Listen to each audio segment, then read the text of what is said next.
Muy buenas noches a todos. Les deseamos desde Gladium en este día previo al inicio de la cuaresma. Les saludamos Raúl Jorge Alberto Rodríguez Garza, presidente de la Comisión de Filosofía y además maestrante en Filosofía por el CEO Abad Oliva y su servidor, Ignacio López, presidente nacional de Gladium y licenciado en Derecho. En esta noche vamos a comentar el ya múltiples veces aplazado por motivos de fuerza mayor, vale mencionar, libro Señor del Mundo, de Monseñor Robert Hugh Benson. Esta novelita, que salió durante la Revolución de los Escritores Católicos a inicios del siglo XX, y donde podemos tener como ejemplo a Chesterton y a Belloc, pues nos va a hablar sobre un tema que, aunque no se ha tocado mucho en la literatura moderna, es un tema capital para nosotros los cristianos, porque en cierta medida nuestra fe orbita alrededor de él, o en contraposición a él. Estamos hablando, por supuesto, del anticristo, que en este libro va a estar encarnado por Julian Felsenborg, un hombre misterioso que parece ser el todo el antitipo de Cristo, ya que no tiene una vida conocida hasta que tiene un destape alrededor de los 30 años y su vida pública dura alrededor de 4 años. Además, por supuesto, de encarnar, estoy usando las palabras textuales del libro, los ideales de la humanidad e incluso de ser proclamado como, obviamente, Señor del mundo. Ya lo adelanta así el título de la novela. Raúl, a manera de introducción, ¿qué te gustaría comentar? Buenas. Antes que nada, hablar de esta novela, pues es hablar lo que tú ya has mencionado, reflexionar un poco de la figura del anticristo.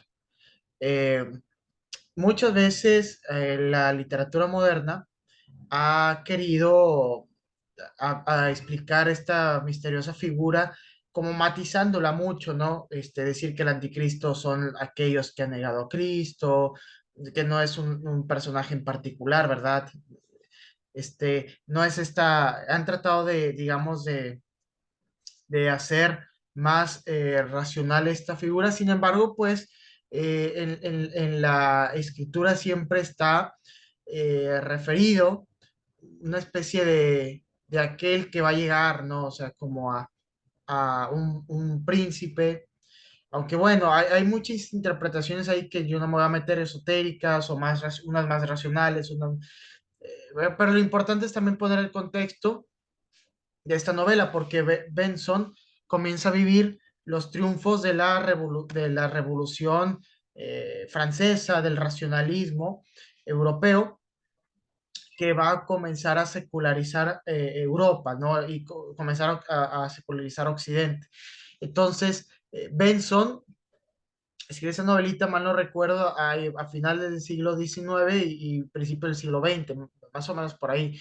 Y él comienza a, a llevar a o a describir, a tratar de describir las consecuencias lógicas que él comenzaba a ver en la vertiente racionalista y sobre todo la socialista, ¿no?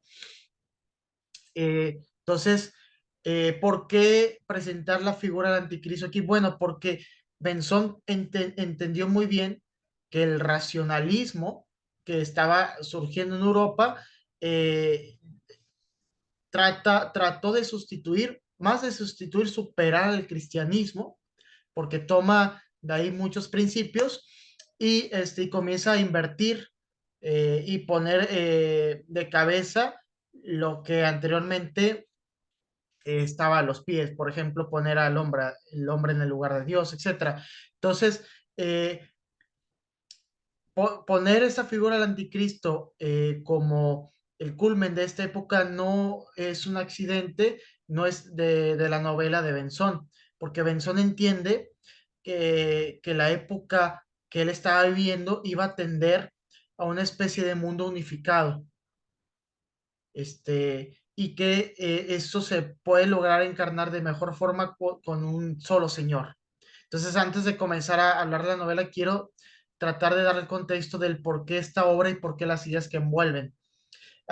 Por ejemplo, hay un pensador como Donoso Cortés, que si uno lee a Donoso, se va a dar cuenta que muchas tesis, puede decir que las tesis de Donoso están plasmados en esta novela. También Carl Smith, en un librito que se llama La unidad del mundo, hace esta reflexión de la tendencia actual de un mundo cada vez más unificado y cada vez, digamos, más uno, pero que puede parecer algo conveniente, pero que realmente puede esconder algo no tan bueno para la humanidad. Entonces, antes de comentar la obra, quiero tener esas tesis de fondo, ¿no? Que nos da esta novela.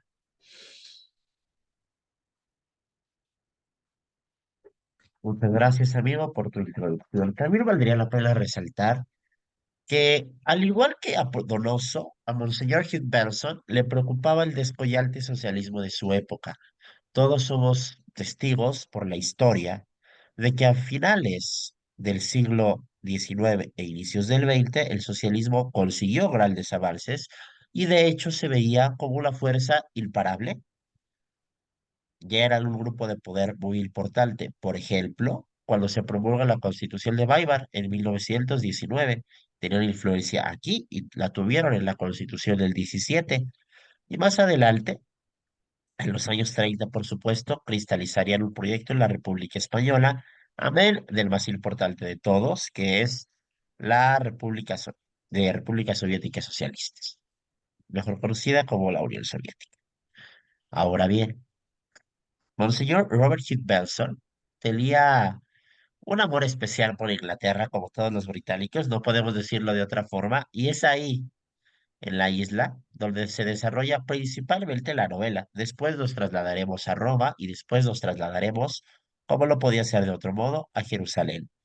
Pero ya desde el vamos, Monseñor Benson presenta a Inglaterra como un caso especial, que aunque sigue las modas del mundo, preserva un carácter individualista y es de Albion donde saldría el Papa Silvestre, que valdría la pena mencionarlo, sería el último Papa. También es importante destacar el clima en el que se envuelve la novela. Si bien es cierto, Monseñor Benson logró prever con maestría los avances de la técnica, si no en sus formas, si en el espíritu que ellas le conferirían al mundo, sobre todo de un mundo conectado.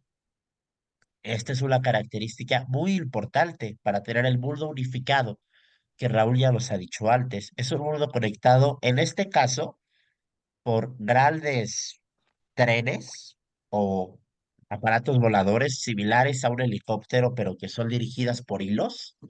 Benson no anticipó los aviones, pero estuvo cerca, estuvo razonablemente cerca.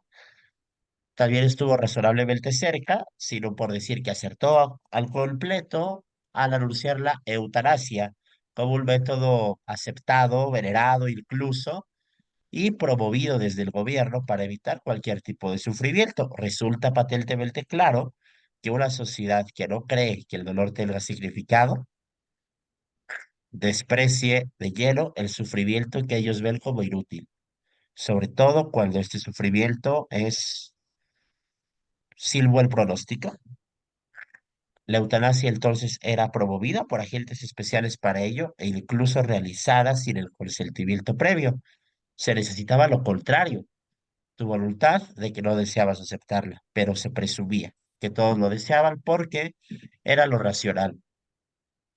También ya he adelantado que las tesis de Feuerbach están muy presentes en este libro, ya que no se deja de decir por faz y por nefaz que el cristianismo había acertado en el espíritu, había acertado en ciertas intuiciones, pero había errado por completo en las expresiones históricas, que solo habían ocasionado, ya lo habremos escuchado bastante, fanatismo, violencia, y que habían traído, como anunció nuestro Señor, la espada y no la paz. Raúl, sobre este inicio, ¿tú qué piensas? ¿Qué Dime, impresiones te dejó el primer capítulo de la novela? Cuando te das cuenta que la Iglesia Católica ha sido reducida casi a Roma, donde viven los católicos más comprometidos, además de todo el colegio cardenalicio, y algunas pequeñas islas en algunas urbes, como Londres, Irlanda, Alemania. Hay que Siempre te da. hay que también decir que también habitaban los reyes, porque Benzón aún él pensaba, y creo que eso incluso puede chocar con muchos cristianos demócratas, ¿no? Pero Benzón veía mucha la relación entre las formas monárquicas y las formas teístas de orden, ¿no? Político. Pero bueno, que incluso las formas democráticas tendrían un problema en representar el orden desde una forma de entender teísta el mundo. Pero bueno, ese es otro, ese es algo que podemos tocar más adelante. Pero sí, voy a dar un poquito el contexto de la obra porque es muy interesante y tú ya has dado algo. Hay puntos en los que Benzón nos dice que el contexto es un mundo totalmente casi unificado, es que está dividido en tres secciones, lo que era Europa, América y Asia. África, por ejemplo, no es más que una extensión de las potencias, que ahí se debaten las potencias, ¿no? Y la, el mundo, todo mundo habla el esperanto, no existen ya las lenguas, todos hablan el esperanto.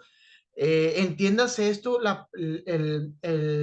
algo que estaba comenzando a ver Benzón, porque las lenguas, la diversidad de lenguas significa muchas veces significa la diversidad del mundo, de los hombres, diversidad de formas de ver el mundo.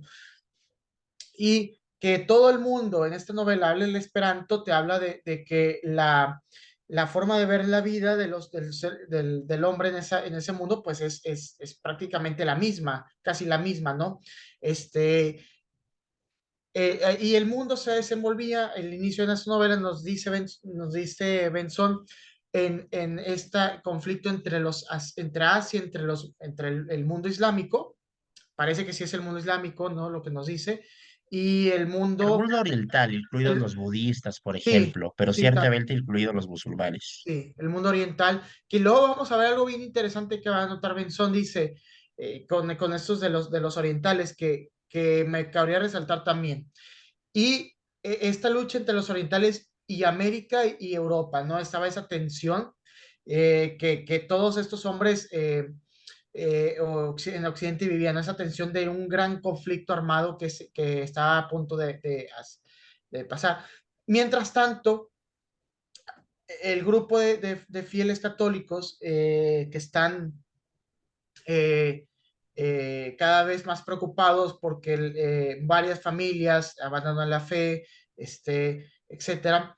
Ellos comienzan a percatarse de un cambio de paradigma en el hombre, ¿no? Tú hablabas de la eutanasia, ¿no? Pues bueno, es que la eutanasia se ve casi sagrada porque la cosmovisión del hombre cambia, o sea, ya como ya es una visión del hombre plana, pues el dolor no tiene sentido, entonces, pues más vale quitárselo lo antes posible. Y hay algo bien interesante, si bien te acuerdas, Ignacio, de la novela, que dice, este mundo comenzó a nacer cuando se comenzaron a derribar instituciones que en las antiguas formas de orden eran sagradas como la pena de muerte. Dice, la pena de muerte, el fin de la pena de muerte fue el inicio, digamos, de este mundo ateo, casi, casi. Este, porque en el fondo, este mundo ateo es divinizar al hombre. Vamos a ver cómo en el fondo Benzón se va a dar cuenta de esta religión de la humanidad que el socialismo había sembrado, ¿no? El Pero que socialismo, y hay después un actor muy importante también ahí, Raúl, la masonería, por la supuesto. masonería, sí, sí, de Benzón da mucha importancia a la masonería, digamos, estos cultos, de sectas escondidas, ¿no? Que ejercen su poder, pero vamos a ver cómo en la novela pasa el tiempo y ya no van a ser tan secretas, la gente va a comenzar a usar los símbolos públicamente, ¿no? O sea, Incluso va a llegar un punto, vale la pena que nuestra audiencia lo tenga presente, en el que el rito masónico va a ser utilizado como base para una parodia de la misa que en sus partes más ritualísticas, van a oficiar sacerdotes católicos apóstatas. Él, por supuesto, catedrales otrora católicas o cristianas que han sido profanadas y ahora son dedicadas al culto del hombre. Por ejemplo, la Catedral de San Pablo, el emblema del Reino Unido, es ahora la Casa de Pablo. Existe también un afán muy importante por igualar a los hombres, por supuesto, como es propio de la democracia. Y pese a que tenemos un régimen fuertemente socialista, nos dicen incluso que el Partido Laborista fue quien inició todas las reformas, tenemos una mentalidad fuertemente individualista, muy fuertemente individualista, que no puede pensar más allá del yo para sus reflexiones y para guiar la vida en sociedad. Esto va a ser claro en uno de los principales oradores y políticos del Reino Unido, que va a ser también el protagonista, en cierto modo, de las acciones políticas ahí, llamado Oliver Brand. Oliver Brand, sí. Que de hecho, cuando Felsenburg ya es presidente, él va a cambiar las reformas, ya va a evitar el todo individualismo, toda propiedad privada, ¿no? Es Porque correcto. todo se tiene que hacer en nombre de la humanidad. Pero, y había otro punto importante, eh, quería resaltar, que ahorita que hablaste, bueno, se me fue para ver si lo recuerdo. Aparte de de sí, pero lo que va a pasar y que es muy interesante, Benzón, es que a pesar de que hay esta especie de divinización del hombre, se va a dar cuenta, bueno, no es realmente que el hombre descubra su dignidad, porque los hombres van a quedar reducidos a animales, porque en una parte de la novela, ya el último, va a decir, bueno, las pruebas de eutanasia se hacían con seres humanos, porque si el ser humano es nada más un animal, pues bueno, tú puedes experimentar con él, pero se tiene que hacer en nombre de la humanidad. Entonces, la humanidad es una especie de ente en este universo que no está en los individuos, que es un ente que gravita en ellos, ¿no? Que todos forman parte de un solo ser. Que de hecho eso lo vio Exactamente, también. la humanidad sería equiparable, me dirás tu opinión, Raúl, a un cuerpo místico Sí, en el que totalmente. todos se adhieren voluntariamente y en el que viven aún después de la muerte, en comunión con la humanidad, en consonancia perfecta, por supuesto, con los ideales ilustrados. No nos vayamos a citar a desconocidos. Kant decía algo muy similar, que había personas que debían ser sacrificadas en el altar de la historia. Bueno, también eso lo vio Donoso, ¿no? Porque al fin y al cabo, por ejemplo, antes de regresar, antes de ir a la novela, Donoso observaba que el socialismo planteaba esta idea de una humanidad separada de los individuos. Y cuando, por ejemplo, en el catolicismo, este concepto está siempre ligado a los individuos, ¿no? Pero en esa novelita, entonces vemos este mundo unificado. Y hay algo bien importante, que es la técnica, porque eh, Benson va, este personaje del padre Franklin, que el protagonista, además de su contraparte, que es Felsenborg, él, pues como padre inglés, pues vive esa triste realidad en Inglaterra, y ve un mundo tecnificado, muy tecnificado, donde el catolicismo está reducido a casi nada, pero cuando él va a Roma, dice, parece que llegué a una ciudad que he retrocedido 200 años, donde la gente vive hace 200 años, pero se respira vida. Decía, no, el padre Franklin, no, se respira verdadera humanidad. Y dice, quiero ver si encuentro la parte esta de la novela que es muy interesante, si quieres decir algo, Ignacio, pero la tengo subrayada, que es esto de la técnica. Como también Benson vio que la técnica puede llegar, si no es que llega, a reforzar esta soberbia del hombre de que puede como cambiar las leyes naturales y él puede ser el dueño de la misma naturaleza, ¿no? Y abonar a esta especie de religión de la humanidad. Muy Déjame ver si... importante, Raúl, y esto ha sido un tema presente en las tres grandes distopías, que son Fahrenheit 451, El Mundo Feliz y, por supuesto, 1984. Todas ellas coinciden en este evento apocalíptico, catastrófico, neoludita, incluso podrías decir, sobre la técnica y cómo es considerada un factor que sí unifica al mundo, pero el bota el corazón y la mente de los hombres. Una tendencia general de los escritores del siglo XX fue denunciar la técnica, si bien es cierto, hubo otros que la alabaron, pero la oposición existió y fue al menos tan sonante como la defensa. Un punto Ajá. también que es muy importante para tener el contexto es que en el inicio de la novela no existe una persecución abierta contra la iglesia, si bien existe una limitación muy importante del culto y cada vez se fortalece un sentimiento de enemistad contra los católicos, porque son considerados, vaya sorpresa, de nuevo, como iletrados, retrógradas, bárbaros, las reminiscencias de una edad antigua que debe ser superada. Este ánimo se va a incrementar, no solo por causa del ambiente y de las circunstancias, sino por un hombre concreto, que aparece muy poco en realidad. Este hombre tiene muy pocos diálogos, muy pocas apariciones, pero su imagen pesa a lo largo de toda la novela. Estamos hablando de, por supuesto, Julian Felsenburg, que va a ser el anticristo.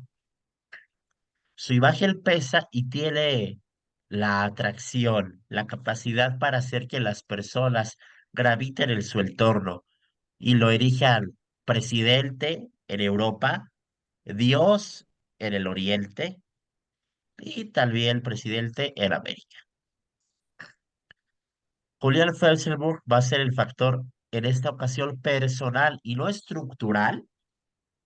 Esto también es muy importante para ser conscientes de la presencia real del mal, que si bien es cierto, tiene estructuras de pecado, también se presenta en hombres concretos, como en este caso lo es Felsenburg, a quien el mundo se le va a rendir una vez que es él quien termina la guerra entre Oriente y Europa.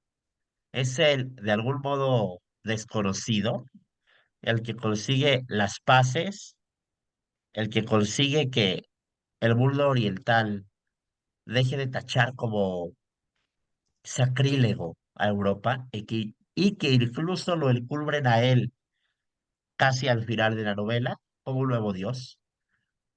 En este contexto donde el culto sin estar prohibido está muy restringido, toda Roma, esto es muy importante y este va a ser el primer gran contraste que yo encuentro entre la novela y nuestra época. Roma no solo carece de tecnología voluntariamente, sino que el Papa Juan XXIV, no está de más decirlo, mantiene toda la polpa de la iglesia. La silla gestatoria, por ejemplo, la liturgia es celebrada con la máxima solemnidad, el latín es conservado y la misa permanece, por supuesto, intacta. Este ha sido un escenario que no previó Monseñor Belson, el que la misa pudiera ser modificada para ser hablada en la lengua vernacular. Yo no sé qué opinión él hubiera tenido, pero ciertamente el latín, que la iglesia mantiene como único hablante, es un factor de la unidad de la iglesia contra el mundo. Es uno de los signos de contradicción que la iglesia va a blandir. El otro va a ser la solemnidad, Raúl ya lo ha dicho, el reforzamiento de la autoridad contra su dilución, como sucede en las sociedades democráticas.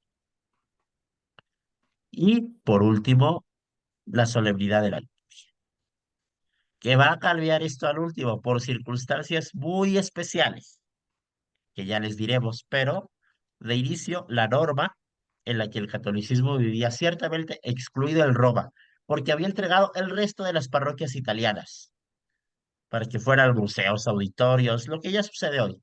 pero Roma era completamente administrada por el Papa. Raúl, Yo quería leerte esta parte cuando llega a Roma. Es cortita, lo voy a hacer corto, ¿sí? Dice, sin embargo, cuando Percy volvió a contemplar en su trayecto hacia el Vaticano los sencillos trajes de los campesinos, los mercadillos junto a las aceras y la gente hablando calmada y amistosamente, se sintió invadido por una reconfortante sensación que no acertaba a explicarse.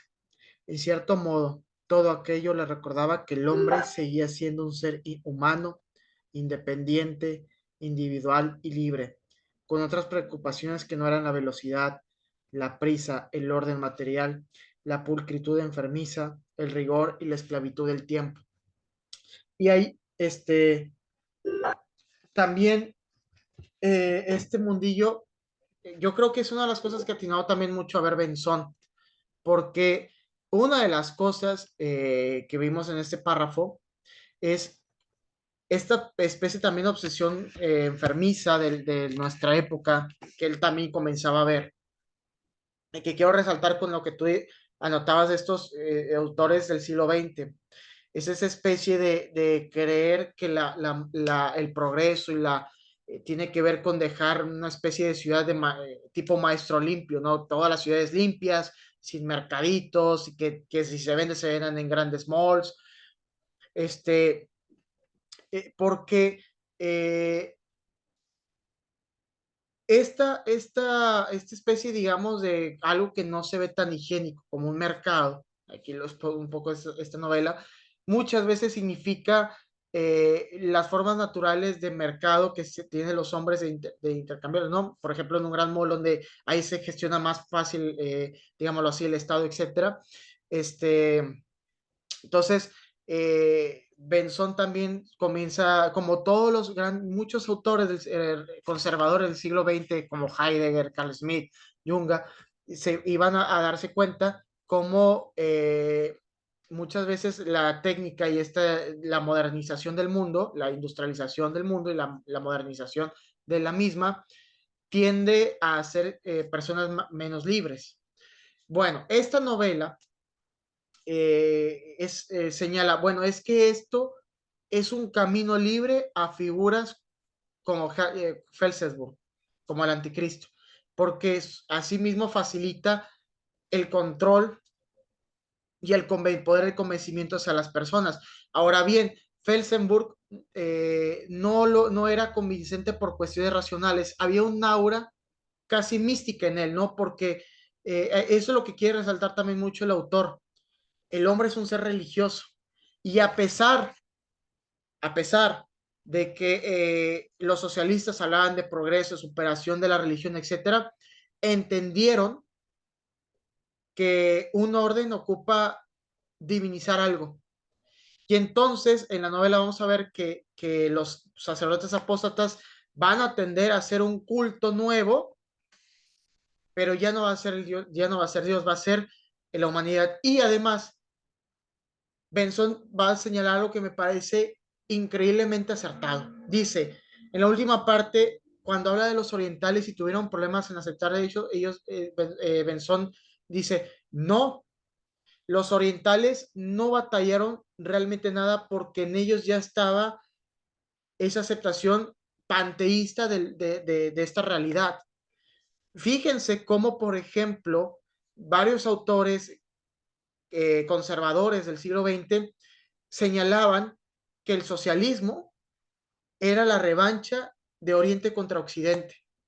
Pareciese que esta vertiente humanista, racionalista, no es más que una versión orientalizada, racional, con lenguaje racional de este orden, ¿no? Entonces, eso es interesante, lo interesante que dice Benzón. Realmente, para transformar al hombre no se ocupa algo racional, siempre hay un cambio de mito y lo que vemos es un cambio de paradigma mítico. Entonces, en nuestra actual sociedad, que se dice secular, realmente no es que el hombre sea más racional, es que tiene nuevos dioses, nada más, nuevos mitos. pero que terminan, bueno, desde la perspectiva católica que asumo que es la verdadera, que terminan por deshumanizar, no terminan por progresar en el hombre. No sé qué quieras agregar, Ignacio.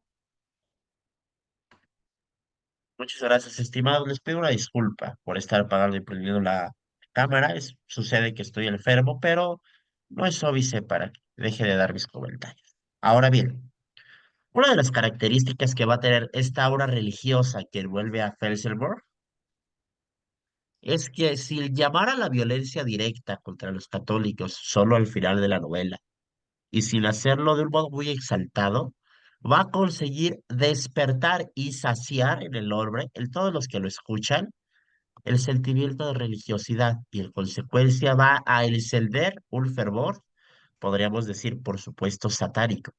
Porque además, y esto va a ser algo que Benson enfatiza mucho a lo largo de la novela, para cada una de las figuras que son consideradas sagradas para la Iglesia Católica, va a existir una contraparte, una burla, un antitipo. Existen tres grandes celebridades instauradas por el culto masónico para honrar a la humanidad.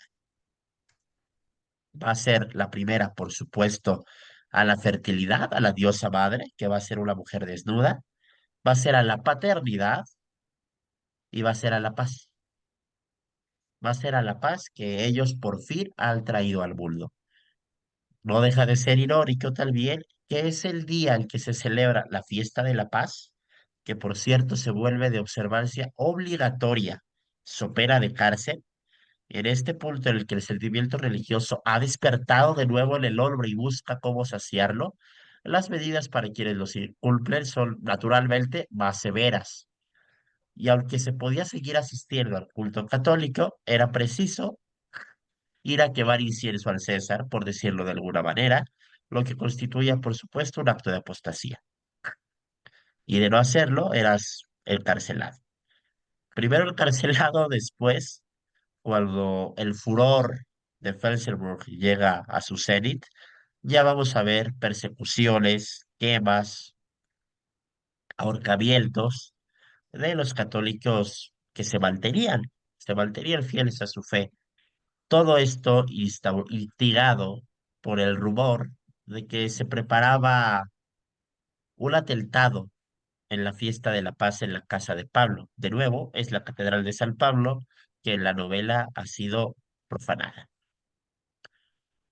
Y aquí es donde la novela encuentra su punto más álgido, de no ser por el final, aunque en el final no se habla mucho de nada de lo que pasa, pero todos sabemos lo que pasa. Pero aún no llegamos ahí, vayamos despacio. Eh, En este punto en el que el furor religioso se ha enervado de nuevo, vamos a encontrar que Roma es arrasada. Como una medida de defensa previsoria, no sé a qué nos suene esto, pero como una medida de defensa previsoria, son enviados una multitud de bombarderos para arrasar con Roma, donde estaba casi todo el colegio cardenalicio, a excepción, por supuesto, por haber sido avisado del padre Franklin, y que una vez que en Roma mueren el Papa Reinaldo Juan XXIV, todos los reyes, la casi totalidad del colegio cardenalicio y también muchos fieles, pues en un cónclave inédito con el patriarca de Jerusalén, que moriría poco después, me parece que un cardenal de Alemania y el padre Franklin, él resulta elegido papa y toma el nombre del santo último en el santoral, Silvestre. También vale mencionar que la eliminación de Roma es realizada el 31 de diciembre para empezar el año con la tarea hecha, por decirlo de alguna manera, y que entonces pueda empezar una nueva época. Podemos pensar, como el padre Franklin, después el Santo Padre Silvestre, que no fue como él esperaba. Él esperaba un escenario hostil desde el inicio, violento, rudo, pero no se manifestó así, se manifestó en la forma de una crueldad fría, disfrazada de amabilidad y de humanidad, porque todas las medidas eran consideradas como necesarias para tener una época más feliz. Oye, sí, vamos a barrer Roma, se van a perder muchas vidas inocentes y el arte que está ahí también se va a perder, pero es necesario para el nuevo amanecer de la humanidad. E incluso después van a ver con vergüenza el haberse atrevido a ese hecho, como vergüenza, con vergüenza, pero sin arrepentimiento. Muy importante esto. Fíjate, Ignacio, que también habría, Entonces, vamos a perdón, tener perdón. una iglesia reducida. En este punto, las solemnidades son obviamente dispensadas, porque ya estamos en el punto en el que llevar tan siquiera el clergyman implica que te van a matar. Entonces, la iglesia se tiene que conducir con bastante más prudencia. Se otorgan facultades extraordinarias a los obispos que quedan vivos y a los que se ordenan después, pero toda solemnidad es suprimida, toda solemnidad, tanto en la liturgia como en la vestimenta de los sacerdotes. Este es un punto muy importante, pero aquí nos está refiriendo a un escenario apocalíptico.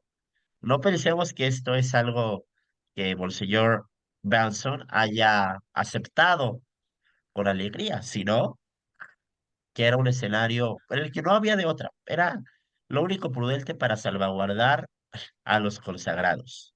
Raúl, ¿tenías ganas de hablar?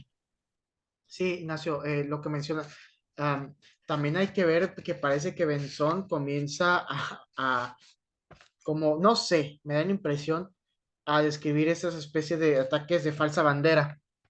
¿No crees que, por ejemplo, el atentado del, entre comillas, católico que intentó el atentado, le encontraron el rosario, parece que fue planeado, ¿no? Parece que Sí, Benzón, da esa impresión. Desde el mm, primer atentado contra Oliver Bright hasta sí, la noticia de que van a atacar la casa de Pablo.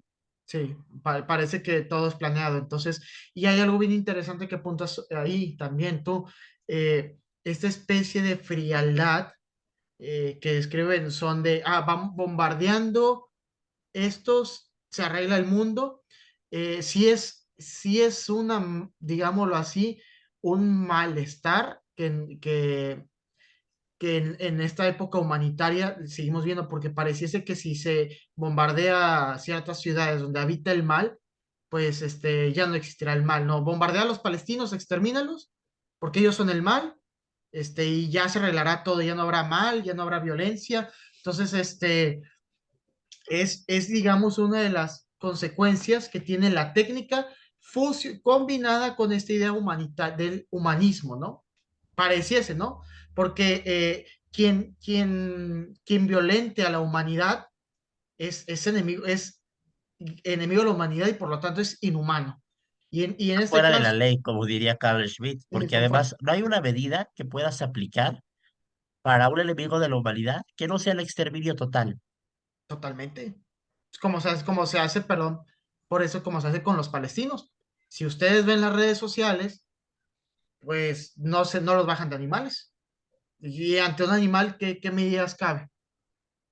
Entonces, digamos, esto también, fíjense que eso es una de las críticas muy normales, muy comunes que uno encuentra en los pensadores conservadores, tanto en Benson como en Carl Smith, como en Junger, ¿no? Esta idea de la humanidad y quien esté en contra de ella se vale cualquier método para exterminarlo. Entonces, este, probablemente, y quiero también señalar esto relacionado con algo que nos pasamos por alto, y fue que Felsenburg pegó demasiado, tuvo una fama inmensa porque logró la paz entre Asia y Europa, Se adjudica un título muy importante para los otros, el príncipe de la paz. el príncipe de la paz. Y, y, y como la humanidad alcanzó una paz que jamás en la historia ha hecho, hay que cuidarla a toda costa. Y esa toda costa es llegar a exterminar a aquellos que no están conformes con esa paz. Entonces, Com- Completamente de acuerdo, Raúl. y Valdría la eso pena resaltar, por último, para ir cerrando, la fe que mantiene, ya sin posibilidades de victoria humana, el Papa Silvestre, refugiado en Jerusalén, teniendo ahí sus pequeños ayudantes y despachando oficina. Al final, uno de sus cardenales lo traiciona, le revela a Felsenburg la ubicación del Papa y de lo que queda de la iglesia, del trono de Pedro. Felsenburg, naturalmente, procede a terminar con su pesada tarea, como podrían decir los europeos del esclavismo, y se embarca para eliminar también Jerusalén. Por supuesto, antes de que llegue, podríamos decir que sucede el fin del mundo. Mm, Para terminar con el contenido de la novela, eso es lo que pasa. Pasa el fin del mundo. El vaso de la ira de Dios es colmado y llega el día de la ira. En esto, aunque a mí me hubiera gustado, quizá por un poco de sadismo, que el padre Belson, Monseñor Belson, describiera con más prolijo, no sucede. No sucede esto y nos quedamos a portas. Por para ser supuesto, si veían justos, este video, sabían que iba a haber spoilers. sí. Este es el spoiler quizá más importante y previsible. Pero Pa- adelante, pa- amigo. para ser justos, bueno, quiero resaltar dos cosas. Para ser justos, Benzón sí mete un poco porque comienza los científicos de la sociedad esta atea se extraen de acontecimientos naturales inexplicables y que no se pueden explicar, ¿no? Como por ejemplo, inundaciones, terremotos que matan a mucha gente, cambios del color del cielo, cada vez que hay una persecución masiva a los fieles, ¿no? Y hay algo que hay que aprender de esta novela y sobre todo para los creyentes, eh, que, que, el triunfo de Dios en este mundo, que sobre el mal, sobre sus enemigos, no esperemos triunfos terrenales realmente. O sea, creo que eso es lo que nos quiere dar Benzona con este final, ¿no? O sea, que al fin y al cabo va a triunfar Dios, nosotros no sabemos cómo, pero va a triunfar aunque parezca que humanamente es imposible. Decía bien, perdón porque salgo con eso, pero pareciese que es la forma novelesca de estas tesis de Donoso. Diría Donoso, el mal triunfará por medios naturales, pero el bien triunfará de manera sobrenatural. Y parece que en esta novela nos ilustran perfectamente esto, ¿no? Que, que Felsenburg, el anticristo, naturalmente parece que está encaminado a la victoria, pero Dios con su fuerza soberana termina venciéndolo, ¿no? Totalmente, Raúl. También ha sido un lugar abordado por el padre Castellari al señalar que el final de los tiempos será similar a como fue el martirio de nuestro Señor y su crucifixión. Una vez que por medios materiales todo está perdido más allá de toda duda razonable, es donde interviene la gracia y parte el mundo. Y ahora, lo interesante es que también viendo un poco, Benzón no vio, y es que era muy difícil verlo, pero que parte del clero se iba a volver bueno, sí lo vio, sí iba a verlo, pero no, Parece un personaje, pero no se refiere a que fuera algo enquistado. Al contrario, la iglesia que resistía era una iglesia ortodoxísima, sí, totalmente. que incluso se hacía más ortodoxa Cada vez. para ser un signo de contradicción mayor frente al mundo moderno. No era una iglesia que se quisiera adaptar, sino todo lo contrario. Incluso nos menciona el que el Papa Juan XXIV había, a la post, a propósito, adoptado medios para contrastar más con el ánimo de Inglaterra y de Europa. Ahora, pues podemos ver otra cosa. Podemos ver que ese contraste no ha sido buscado por la iglesia. Dios sabe por qué sucede esto, pero es algo que vale la pena dejar apuntado en la novela. Sí, sí, o sea, había traidores que se volvían al otro bando, pero no dentro de la iglesia, ellos salían. Exactamente. Y entonces, no, pues la verdad, esta novela es profética en muchos aspectos, pero es que hay que entender algo. Considero que estos autores conservadores como Benzón, Junga, Carl Smith, Donoso, entendieron todo esto porque siempre entendieron bien que para entender la realidad se tiene que leer todo el contraste religioso y, y hacia dónde va a embarcar la humanidad se puede ver siempre y cuando se vea qué mito sigue. Y me parece que que es así, ¿no? Que tenemos la sociedad que tenemos porque pues nos la merecemos. Y es una sociedad que no es que falten, digamos, valores. Hay valores, pero son valores que, que se dejan a Dios de lado, ¿no? Y, y si Dios está fuera de la comunidad, de nuestra comunidad humana, pues no esperemos una sociedad más humana como creyó Feuerbach y estos pensadores socialistas. Va a haber una inhumanidad jamás antes vista, donde Y también es sí, importante resaltar algo, amigo. Los valores que se sostienen tanto en la novela como ahora no son chocantes para la visión cristiana, no son antagónicos. En la novela hablamos de la paz, de la solidaridad, de la hermandad. totalmente, No son antagónicos, no es la brutalidad, la violencia, la injusticia y la impiedad. Bueno, impiedad sí, pero no es principalmente algo que violente los sentidos y sí, sí. cause una repulsión, sino que es la adulteración sutil de valores que nosotros como católicos sostenemos. Sostenemos, de hecho, que Cristo es el príncipe de la paz, que la justicia es divina y es consecuencia buena, que la autoridad también lo es, que el hombre debe ser el guardián de su hermano, como le dijo Dios a Caín, pero una vez que son privados de su núcleo, es inevitable que estas virtudes o estos valores, como gusten decirle, no vamos a entrar en esta discusión técnica, pues se vuelvan locos y lleven a un puerto muy distinto al que llevaron cuando tenían en su núcleo la luz de Cristo. También algo que no vale la pena olvidar es la necesidad de la oración para ser conscientes de la disociación que hace el mundo moderno y la tecnología de la espiritualidad del hombre. Tampoco deja de insistir en esto, Monseñor Benson. El Papa Silvestre, antes el Padre Franklin, si puede tener esa seguridad, esa tranquilidad, esa, ese no actuar por confianza, sino por visión, como dice al final de la novela, es por una vida de oración que mantiene constante y que lo mantiene en comunicación con Dios.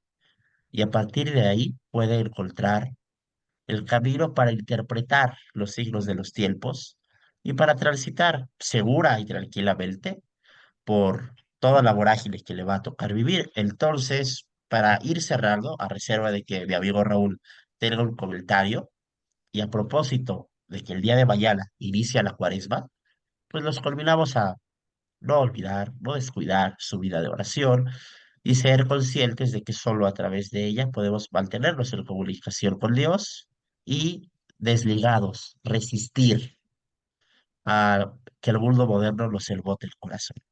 Raúl, a manera de I- cierre. Iba a comentar eso, que aunque sutilmente estén estas ideas de libertad, de amor al prójimo, etcétera, como se quita su fundamento núcleo, estas terminan por adulterarse y transformarse en aberraciones, ¿no? Terribles aberraciones. Incluso Ben solo termina diciendo, la misericordia se volvió una especie de pecado, ¿no? En esa sociedad que inició con esta enorme, con esta paz, ¿no? Con esta paz mundial, pero terminó por no tener misericordia contra aquellos que eran un peligro para este nuevo orden, y esto eran para los cristianos, ¿no? Entonces, eh, en- eh, creo que una de las que tenemos que darnos cuenta es que esta sociedad que se habla de paz, de derechos humanos, etcétera, realmente esconde una sociedad eh, muy bárbara. O sea, que si tú rompes cualquier norma de este orden, digámoslo así, liberal, tú eres un inhumano, eres un bárbaro, ¿no? Que no, que no merece que piense tantito en cómo tratarte. Y eso lo hemos visto en gran parte del siglo XX, lo seguimos viendo actualmente. Muchas gracias, Raúl. Yo te agradezco por haber estado aquí esta noche. Le agradezco a toda nuestra audiencia. Los invitamos a que dejen sus comentarios y si tienen ideas de alguna novela que les guste que comentemos y en la que ustedes puedan acompañarnos, los invitamos a que la coloquen en la caja de comentarios. Adicionalmente, seguiremos analizando obras de teoría política, por supuesto, pero también queremos mantener esta iniciativa de cosas más ligeras para que todos podamos participar y nadie se sienta excluido. Les agradezco mucho, les deseo que Dios los bendiga y que tengan una santa cuaresma.